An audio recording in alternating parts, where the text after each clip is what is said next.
Juan, veníamos hablando muchísimo acerca de la batalla de Tucumán. Sé que son muchas las preguntas, pero las anécdotas son extensas porque la batalla fue extensa y bastante tediosa. Así es.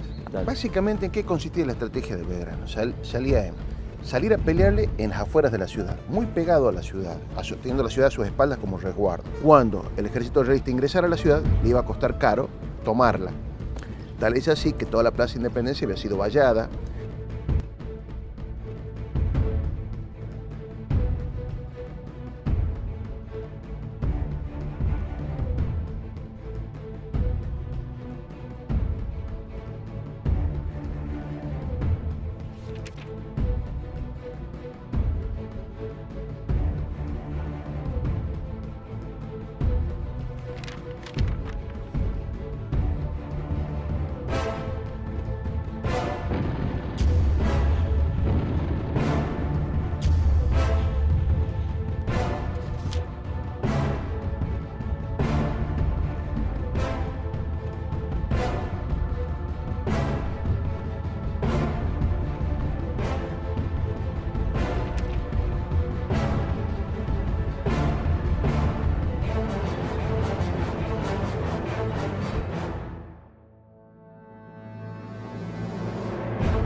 Juan, veníamos charlando y justamente eso es lo que me interesaba que me cuentes, que la mayoría de los historiadores españoles cargan las tintas sobre la responsabilidad de la derrota a Pío Tristán.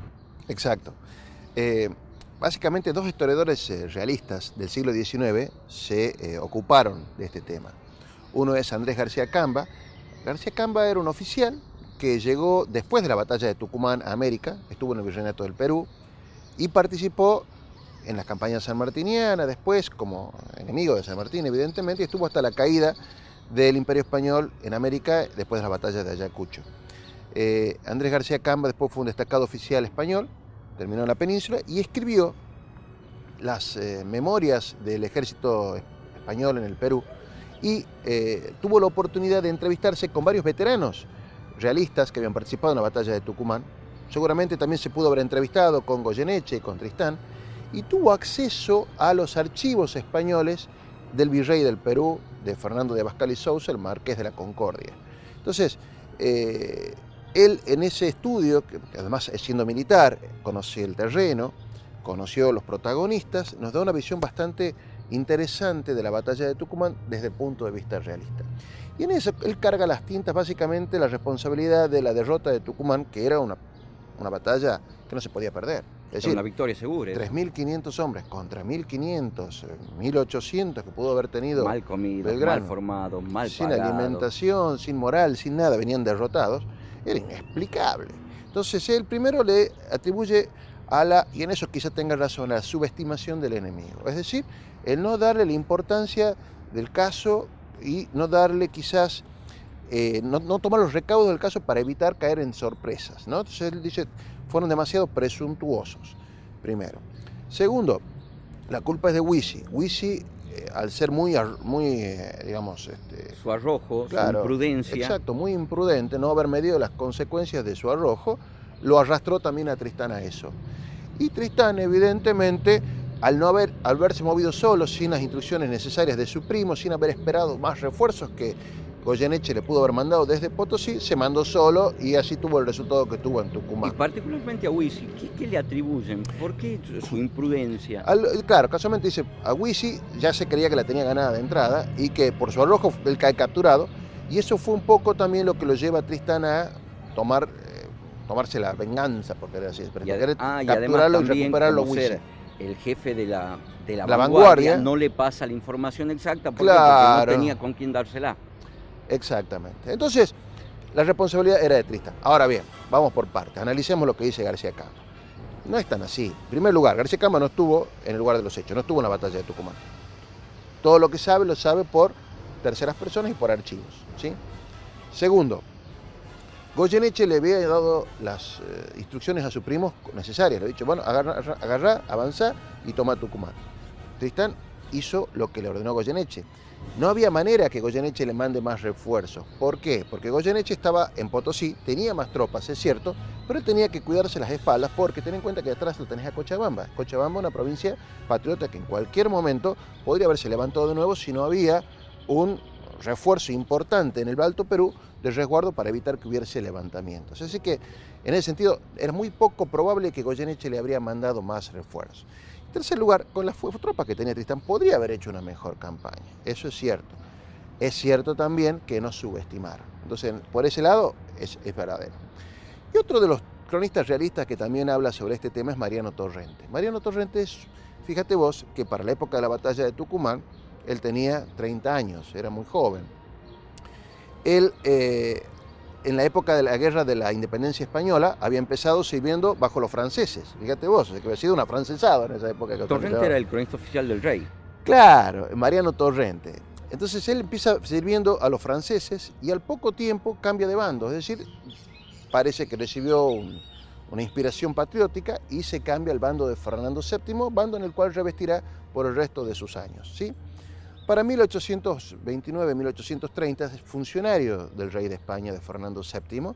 Él sirvió en la corte española en distintos cargos, fue embajador, fue ministro, y entre 1829 y 1830 recibe el encargo de Fernando VII de escribir la historia del Imperio Español en América, de la Revolución Hispanoamericana. Y él cumple en 2 tomos una obra magistral, porque escribe toda la historia del Imperio Español desde Cuba hasta el Río de la Plata, prácticamente, México, y escribe cómo fue la revolución en todos los distintos países. Entonces, Mariano Torrente es el cronista oficial de Fernando VII. Es la historia oficial que Fernando VII cómo ve la revolución en toda Hispanoamérica de este imperio que se le va de las manos, que se le desmembra. Me imagino que debe haber una discordancia entre la historia oficial que escribe este hombre y la historia real que nosotros conocemos. Claro, a pesar de que es bastante objetivo en algunos aspectos, en otros no. Vos fíjate que para darte una pauta, una referencia, el combate de las piedras, ¿no? ¿Qué dice Torrente? Ahí es medio parcial. Torrente, él habla únicamente de la primera parte del combate de las piedras. Cuando viene Huici, se lleva puesta nuestra retaguardia y la hace correr.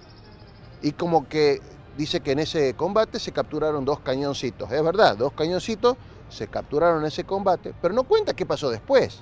Él no cuenta que cuando Huici llega hasta donde estaba el grueso del ejército, el que tiene que correr es él, y donde el que pierde prisioneros y banderas es él. Claro, bueno, claro. Banderas no, pero el que pierde prisioneros es él. Sí, sí. Entonces, esa parte, Torrente o la calla o la silencia o no se la contaron, que esa es la otra posibilidad. Entonces, Torrente llega, vos fíjate que es una curiosidad, en la década de 1840, a ser funcionario de la corona española en la colonia de Cuba. Es decir, viene a América. Él no estuvo en Sudamérica, pero sí estuvo en Centroamérica. Y desde siempre él bregaba para que España recuperara sus colonias. Es decir, era un realista a ultranza y no veía las formas de que, de alguna manera, España recuperara sus dominios que ya habían sido perdidos porque la mayoría de los países habían declarado su independencia. Claro que exacto, sí. exacto. Ahora, Juan, ¿por qué recargan tanto las tintas en Tristán y no en Goyeneche? Goyeneche era el héroe de guerra. Goyeneche era el triunfador de Huaki. Era la persona en el Perú que era prácticamente intocable. Él había logrado lo que prácticamente parecía imposible, es decir, parar esta marea independentista que Castelli había llevado hasta las puertas del virreinato del Perú. Esa victoria de Huaki, que como la estudiamos en su momento, la vimos, fue realmente una maniobra militar impecable. Hay que sacársele el sombrero a Goyeneche con lo que hizo en ese momento, que casi sin bajas desarticuló todo un ejército revolucionario que venía ya con problemas. Venía con problemas y además venía bien. Pero venía bien. Entonces, ¿cómo van a cuestionar al héroe? ¿Cómo van a cuestionar al conde de Huaki? ¿Cómo van a cuestionar a Goyeneche, que fue el autor de las glorias máximas del Perú en ese momento? Es intocable, es un héroe de guerra. Claro, entonces hay que cargar las tintas. Incluso que había sofocado Cochabamba. Exactamente, a Cochabamba Sangre y Fuego la dejó diezmada. Entonces, Goyeneche era intocable, había que buscar otros responsables. ¿Y qué mejor responsables? El caído en Tucumán, en este caso. Expiatorio. Vos sabés, bueno, que las victorias son pródigas en padres y las derrotas son, digamos, son huérfanas prácticamente. Nadie es padre de la derrota, salvo en este caso que se le atribuyeron a Pío Tristán, que fue el derrotado de Tucumán. Bien, ahora ya sabemos cómo se venía replegando las fuerzas españolas desde el norte. Sí. Y ahora, ¿cómo maneja el cambio de frente Belgrano cuando se entera de que Pío Tristán no llegaba por ahí? Eso lo contamos enseguida, ¿te parece? Sí, dale. Juan, ya hemos hablado del cambio de frente de los realistas desde Los Nogales a Tafí Viejo, el Tafí Viejo al Manantial y de Viñeros.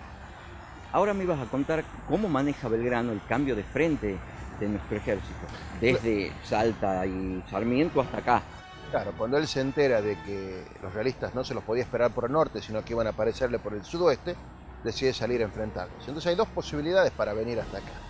Una, por la ciudad, y la otra, bordeando la ciudad. Entonces son dos teorías, dos tesis que se han esbozó de por qué camino tomó Belgrano para venir a instalarse acá sobre la avenida Bernabé, sobre la calle Bernabé Arauz, enfrentando el campo de las carreras. Sí. Bueno, Vicente Fidel López nos dice que Belgrano hizo una conversión, hizo ingresar en la misma formación en la que estaban ya sobre avenida Sarmiento, entraron por Muñecas, ¿sí? La actual calle Muñecas, pasaron por la 25 de mayo y pasaron por la plaza en medio del saludo de toda la gente de Tucumán que le deseaba y le auguraba a sus hijos el mejor de los éxitos en esta batalla que estaba pronta a iniciarse. Es decir, pasaron por la ciudad para por el corazón del familiar de Tucumán de ese momento. Claro, para refrescarse un poquitito con el apoyo popular. Esa es una hipótesis. La otra hipótesis es que no haya ingresado a la ciudad. Yo me inclino más a pensar que no ingresó a la ciudad. ¿Por qué? Ingresar a la ciudad significaba entrar a la plaza que ya estaba vallada, que estaba foseada por la 25 de mayo, por donde hacía entrar todos los soldados a los fosos y todo.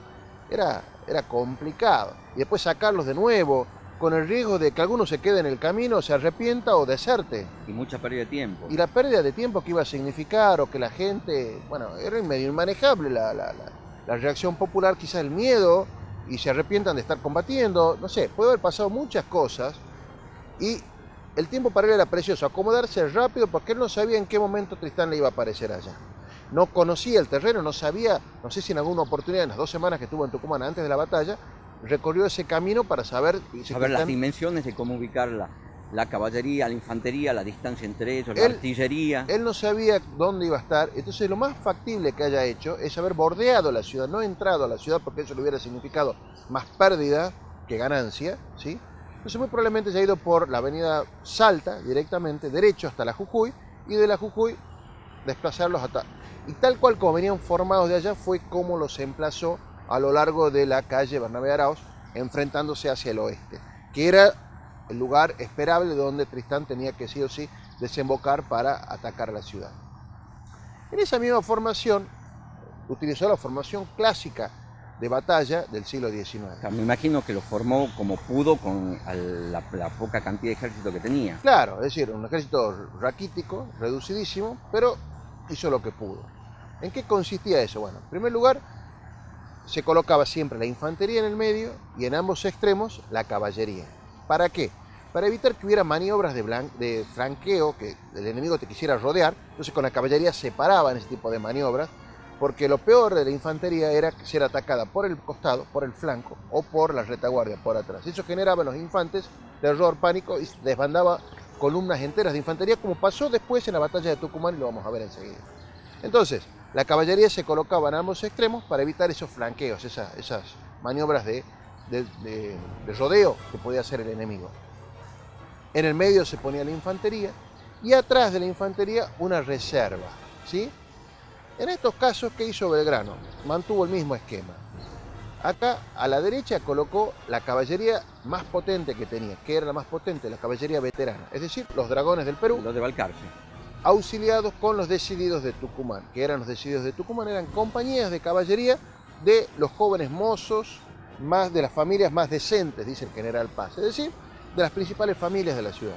Los Arauz combatieron con los decididos de Tucumán, con Balcarce en el ala derecha. Gregorio Arauz de la Madrid, Bernabé Arauz, el cura Arauz, también Pedro Miguel Arauz, estuvieron integrando las milicias tucumanas de los decididos. En el medio iba la infantería, empezando desde la derecha hacia la izquierda. Tenés los cazadores, al mando de Forest, el francés bastante impetuoso que combatió con nosotros en Tucumán. En el centro del dispositivo de infantería estaba el batallón de infantería número 6, que había sido conformado, te acordarás vos, por rejuntes de los veteranos de Huaki y de Suipacha, que habían estado al mando de Viamonte en su momento, bueno, ahora estaban al mando del teniente coronel Ignacio Warnes. Y a la izquierda estaban los negros del batallón de Castas al mando del comandante José de Superí. Del lado de Belgrano. Y Belgrano estaba en el extremo izquierdo ya con la caballería gaucha, es decir, eran los gauchos, de los peones de las estancias, de las fincas tucumanas que estaban en ese flanco. Y vos fíjate que quien los mandaba era un gallego, era un español al servicio de las Provincias Unidas, que era el teniente coronel José Bernal de Espalledo, que después pasó a la historia sin mucho recuerdo de parte nuestra, realmente es un héroe en la batalla de Tucumán. Él digamos, comandaba los gauchos del ala izquierda. La artillería, como ya lo dijimos, era un cañoncito en los huecos entre cuerpo y cuerpo en el medio, ¿sí? Con lo cual, ese era todo el dispositivo de Belgrano. Atrás de las líneas de infantería, aproximadamente acá sobre la Plaza Belgrano, estaba situado Dorrego, con su reserva entre 200 y 250 efectivos, de piquetes extraídos de los distintos cuerpos. Atrás de cada una de las líneas de caballería, había piquetes de caballería que habían venido de Catamarca y de Santiago del Estero como refuerzos, que Belgrano los tenía como reserva para fin de intervenir en algún momento. Casi no hay registros de que hayan intervenido en algún episodio en la batalla de Tucumán, pero estaban también estas reservas. Tengo entendido que esta conformación de cómo formó el ejército Belgrano, en cierto modo, le jugó a favor cuando vino Tristán en la primera embestida. Claro, vos fíjate, después de horas de espera, porque el desplazamiento desde Barrio Norte hasta acá le puede haber demorado 1 hora, a lo sumo quizás, despacio, con toda la artillería hasta que se pudo ubicar. A Tristán le demoró más seguramente hacer semejante rodeo y aparecer por el manantial, atravesando ese puente, y venía una fila bastante larga y complicada. Aproximadamente Tristán, viniendo por el campo de las carreras, empezaba a tener visibilidad de quién los estaba esperando. Entonces, en ese momento, la vanguardia de Pío Tristán pudo haber descubierto que tenía una diminuta infantería adelante de Belgrano que lo estaba esperando. Para sorpresa de Tristán, Tristán no se imaginaba que Belgrano iba a salir de la plaza a hacerle frente. Él esperaba que Belgrano se quedara a hacer una resistencia brutal en la plaza, y él esperaba rendirla por hambre probablemente, rodeándolo entero. ¿Por hambre o por armas? O por armas, pero de esa forma. Entonces él no se imaginaba que Belgrano iba a salir a buscarlo en el terreno. Entonces, claro, te imaginas, Belgrano, ¿qué le muestra a Tristán aproximadamente? Le muestra su infantería, y la caballería no se la muestra porque la caballería estaba oculta bajo el bosque tucumano de las pipas, de los laureles, de los gazpachos. Ambas caballerías estaban ocultas. Ambas caballerías ocultas. Más oculta la de la derecha, la de Balcarce. La de la izquierda, los gauchos no eran tan ordenados, algo de jinete se veía, pero no se veía una masa importante como era la que tenía Belgrano. Era la sorpresa que tenía Belgrano. Tristán no se imaginaba que Belgrano había tenido ese refuerzo de caballería importante por parte de Tucumán. Entonces, en ese momento, cuando se ve la columna, lo que Belgrano le ofrece a Pío Tristán en la vista, Pío Tristán resuelve ir inmediatamente a dispersarlo y empieza una formación de batalla. Entonces, te imaginas, la marcha venía encabezada por la caballería realista. Esa caballería realista, para darle lugar a que se acomodaran el resto de la infantería, tuvo que hacerse hacia la izquierda, ¿sí? Y a medida que se fue haciendo hacia la izquierda, las demás unidades, a medida que venían avanzando, se iban colocando. Se iban formando conforme a eso.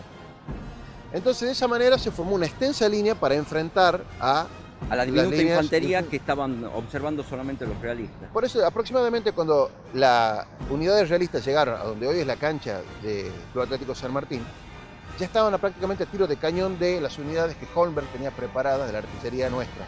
Entonces, en ese momento empieza el cañoneo incesante de las tropas patriotas hacia los realistas. Es decir, la batalla se comienza prácticamente con los cañonazos de la artillería nuestra. Entonces, Juan, podríamos decir que el primer puntapié de la batalla lo da la artillería del ejército argentino. Es así, y así es como empieza la batalla de Tucumán. ¿Y me puedes contar acerca de eso? Bueno, enseguida, ¿te parece? Sí, dale.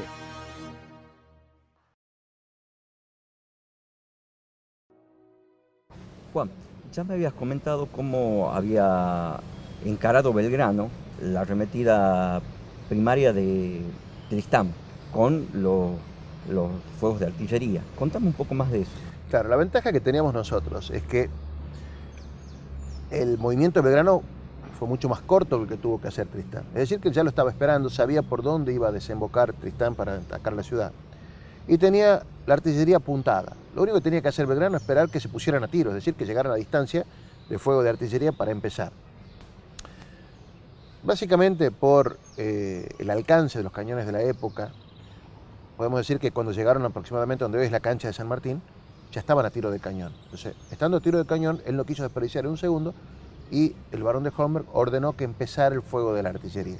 Teníamos 4 cañones, no concentrados en una batería, eso ya lo hemos dicho, y ubicados en los distintos huecos de Claro, los distintos cuerpos. forma parte de algo que todavía no podemos explicar, no aprovecharon el poder de fuego y abrir una brecha Claro, completa en la infantería. es otra cosa, la artillería en aquel momento era un arma muy pesada, a diferencia de la napoleónica, que Napoleón manejaba los cañones como fueran un par de pistolas, decían en aquel momento, que era artillero. Era artillero, sí. Napoleón era artillero.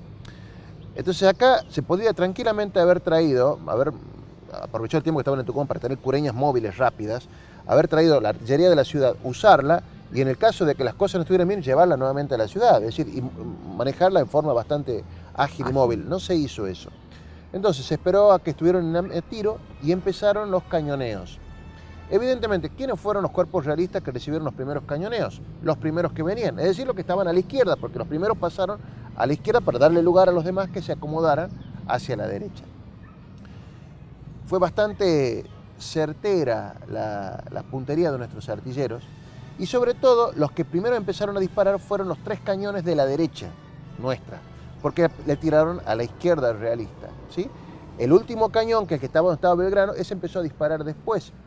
Igual te acordarás que cuando empezó recién a disparar ese cañón fue cuando Belgrano se cae del caballo asustado por el disparo del cañón. Sí, ¿Te acordarás vos? Eso sí. fue una anécdota interesante en aquel momento. Bueno,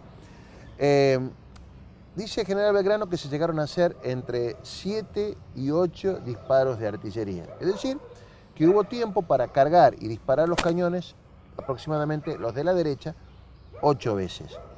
Los fuegos fueron bastante certeros e impactaron sobre todo en la infantería realista que venía avanzando y lo dejaron bastante atontada a los primeros batallones de la izquierda realista, que después vamos a ver de quiénes se trataban estos batallones. Claro, eso teniendo en cuenta también que no se le dio suficiente tiempo a que ellos bajasen de las mulas sus cañones y los pudiesen armar a tiempo para responder. Esa es otra cosa. A Tristán le sorprendió mucho que nosotros recibiéramos ya cañonazos.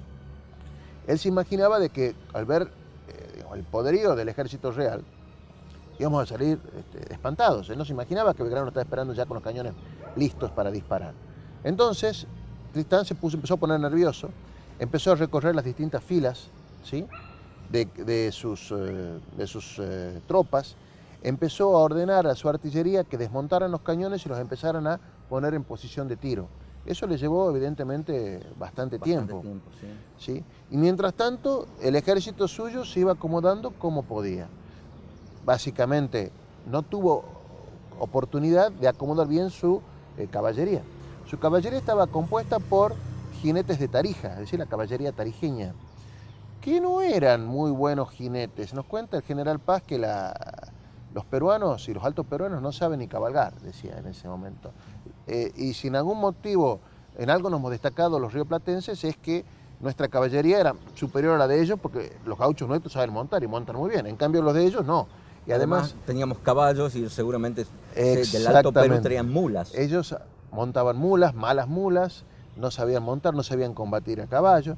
Entonces, esa caballería, que era numerosa, habrán sido 600 aproximadamente efectivos, venían primero, por lo tanto estuvieron a la izquierda, venían esa caballería de Tarija, pero bastante desordenada, sin ser tan buena. Nos cuenta el general Paz que tuvimos que esperar que llegara el general español Canterac, que realmente era un cuadro militar, como para que la caballería realista tuviera un viso de ser un digno adversario nuestro en el campo de batalla, ¿no? Ahora, Juan, ¿por qué dicen que la batalla fue un caos? La batalla de Tucumán fue un caos, paradójicamente, a pesar de que el campo de batalla era reducido, porque imaginás, acá no era un espacio muy grande en ese momento, eran unas cuantas cuadras únicamente, manzanas, donde se pudo haber enfrentado, por varios motivos. En primer lugar, lo que más destacó fue la falta de visibilidad y de comunicación en los dos ejércitos. Es decir, no se visualizaba lo que pasaba más de 50 a 100 metros. ¿A qué se debía eso? Primero, el incendio que inició la Madrid, que eran ya columnas de humo que desde el norte, por los vientos y todo, se atravesaban todo el territorio, este territorio. Segundo, las descargas de cañón. Cañones, el humo que genera. Y de fusilería también. En esos momentos esas armas de chispa levantaban cada vez que se accionaban columnas de humo que impedían la visibilidad. Y cuando el humo se disipaba, era cuando ya se recargaban y se disparaban de nuevo. Otro aspecto también a tener en cuenta, los caballos, es decir, la caballería cabalgando, el casco de los caballos levantando tierra, polvareda y todo, también contribuía a que la visibilidad sea prácticamente nula. Y sobre todo en Tucumán, en septiembre, que es una estación seca, todavía no llegaron las lluvias, hacía que el polvaredal que había era realmente importante. Claro, cualquier ventisca lo levantaba. Y si a eso también tenemos que adicionarle las mangas de langostas que invadió el campo de batalla en un momento determinado, del cual hemos hablado en alguna oportunidad también, hacía que no se sabía exactamente qué pasaba enfrente, qué había al lado, cómo estaba yendo la batalla, digamos, en el otro cuerpo. Y otro tema también que hizo caótico la batalla de Tucumán fue que Belgrano decidió instalarse en el extremo izquierdo del dispositivo patriota. Error. Por lo general los generales se ubicaban en el centro, como para poder tener comunicación y la visión general del tema. Tucumán, el problema es que está en llano, no tenés una elevación como para poder ver un poco el teatro de operaciones. Exactamente. Entonces, Belgrano, al colocarse en un lugar, perdió prácticamente comunicación y control de lo que estaba pasando en el ala derecha. Él no sabía qué pasaba en el ala derecha y prácticamente en el ala derecha y en el centro se manejaron como Dios los ayudó y de acuerdo al buen saber, entender y criterio de los comandantes patriotas de ese momento. O sea que la victoria se la debemos prácticamente a lo que cada uno hizo como se le ocurrió y no por seguir un plan de acción organizado o comandado por general. Ahora me surge una pregunta, Juan. Independientemente de lo caótico que llegó a ser la batalla por todas estas situaciones que se estaban sucediendo, climáticas, etcétera, ¿cómo es que pudo articular muy bien la embestida la caballería del ala derecha que comandaba Balcarce, incluso sabiendo que la relación entre Belgrano y Balcarce era muy mala? Claro, vos te acordarás que hemos hablado en alguna oportunidad que Juan Ramón Balcarce y Manuel Belgrano no se llevaban para nada bien. A pesar de los esfuerzos que había hecho Belgrano de acercamiento, bueno, Balcarce le tenía bastante recelo, le tenía quizá un poco de envidia, pudo haber sido también. Balcarce se consideraba a sí mismo un veterano. Él había sido veterano en las invasiones inglesas, había sido instructor de milicias, no era un genio, el general Paz lo define como un tipo mediocre, y sobre todo, al estar en las milicias, se había enrolado en el bando saavedrista, como la mayoría de los militares de la época. Belgrano, como la mayoría de los intelectuales de la Revolución de Mayo, se enrolaron en el bando morenista. Totalmente. Balcarce había participado de la zona del 5 y 6 de abril de 1811, que había volteado a los vocales morenistas que habían quedado en la Junta Grande y los había reemplazado por personas afines al saavedrismo. Y eso Belgrano no se lo perdonó porque lo consideraba un golpista, lo consideraba hasta un cobarde, como que era un inútil para todo servicio, que destacaba como méritos cosas que no tenían sentido y que era muy alarmista, era muy pesimista, pensaba de que en cualquier momento iba a venir Tristán y nos iba a destrozar a todos, entonces lo tachaba como si fuera un cobarde. Sin embargo, a pesar de todo, lo mantuvo en el ejército, no lo despachó, siguió el consejo que le había dado el general Pueyrredón cuando se hizo cargo del Ejército del Norte, diciéndole que no era un mal oficial y que realmente se podía confiar en él. ¿Qué fue lo que hizo Belgrano? Le encontró algo que hiciera que lo que hizo bastante bien. ¿Qué fue eso? La instrucción de milicias. La instrucción de las milicias tucumanas, es decir, los decididos de Tucumán, de la caballería gaucha, con lo cual surge la guerra gaucha en el norte gracias a Balcarce. Es él el que le enseña al gaucho a usar el arma. Es él el que le enseña al gaucho a usar la chuza, la lanza, el sable, la espada, lo que tiene, y a utilizar esa formidable arma que es el caballo, montado como los verdaderos centauros de la Argentina.